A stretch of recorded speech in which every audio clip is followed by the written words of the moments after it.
Because when you go to that National Assembly, it's an 844 hall at the University of Nairobi. There are about 500 MPs. Now, how many can speak? Most of the work at the National Assembly is done at the committee stage. And this organization did not bother to zoom in at the committee stage. And then they didn't bother to go to the constituencies back in the village to find out how they're running around with CDF. Now, speaking at the floor of the House is a key success factor, because that's why you persuade your colleagues to move in a particular direction. But believe you me, if you speak to any MP, or rather a member of the National Assembly, the queue, I mean, as soon as they insert in the cards, the queue runs from Nairobi to Timbuktu.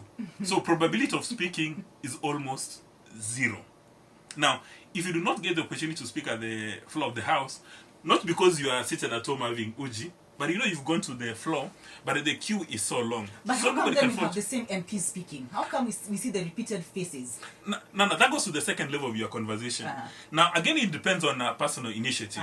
If you're in a crowded market and you're selling potatoes or avocados, there's that one mama mboga that everybody crowds on. Now, you need to make yourself indispensable for the speaker to notice you. Like, there are people that before the speaker takes a decision on anything, he'll say, "Huyu mjumbe aongee kwanza," because they know you are a subject matter expert. It could be economics, it could be finance, it could be law.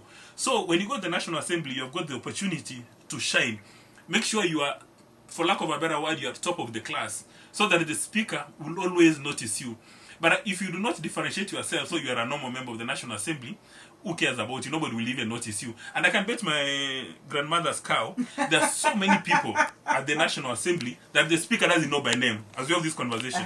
And it's about now 4 years. The speaker doesn't know. So if you do not differentiate yourself, if you do not engage in branding, and I keep on telling some of my friends who are in the National Assembly, they need to get somebody to brand them.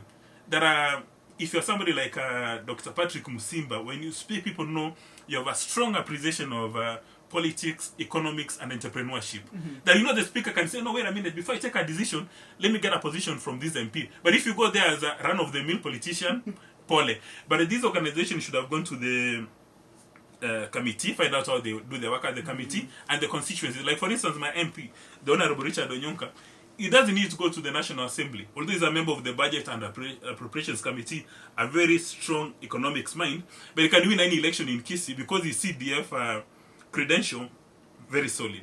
Now, to a bombshell from down south, South Africa's Constitutional Court yesterday sent the country's former president, Jacob Zuma, to jail for 15 months after he was found guilty of contempt charges for defying an order to appear before a corruption inquiry examining the financial scandals that tainted his tenure from 2009 to 2018. Here's that majority decision by the Constitutional Court as read by Justice C.C. Kampepe.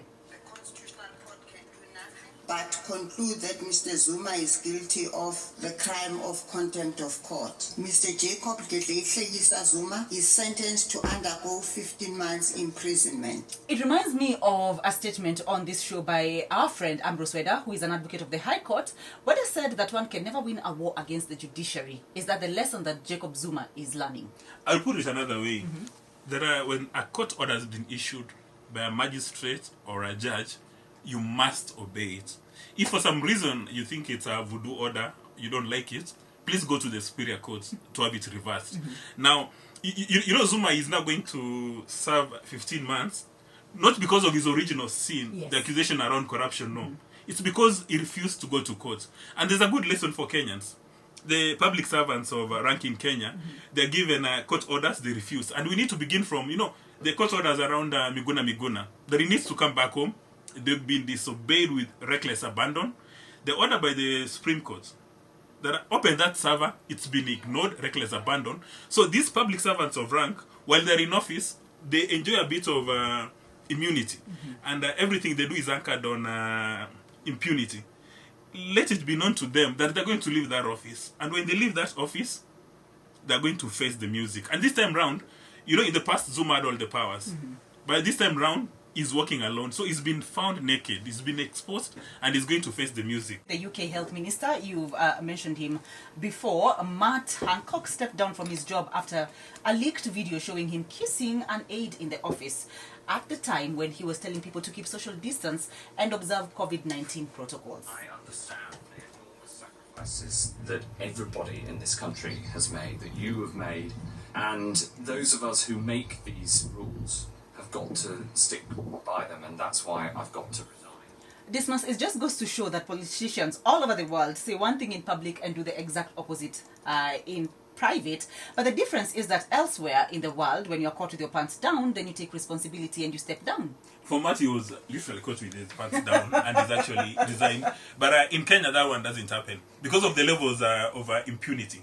And in my view, the Jubilee administration should get Matt to come and give people a few classes on the art of resigning. We need to start embracing resignation.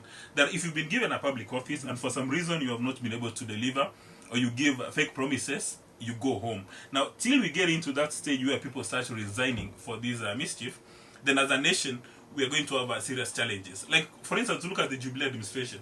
All the promises they made for the last 10 years. When they took office, they promised me that I was going to become a rich man. Mm-hmm. But I'm wallowing in a miasm of poverty, anchored on their promises, but nobody's taking responsibility. And then you know what is going to happen? They're going to blame the victim.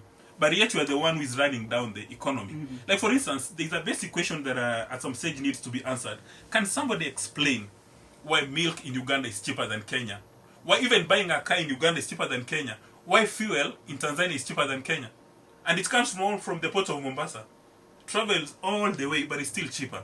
It goes back to the fact that we have a leadership crisis. Mm-hmm. Now, the definition of a leader is to influence the masses, influence the population, so that they achieve higher socioeconomic prosperity. As a leader, you are supposed to work towards giving your people financial security. Now, if you fail in that basic mandate, are you not supposed to resign? They refuse to resign. Thank you very much, Dismas Mokua, who was our guest in the show this morning. I hope you had a good time. We had a lovely time hosting you. I was a bit nervous, I was born in the village. I'm not sure how to operate in these systems, but I think I've done a good job. Well. I give myself a pat on the back. Yes. Dismas Mokua is a political risk analyst, and we had a great time having him on the show. Remember, this conversation will be available on our website, www.kbc.co.ke.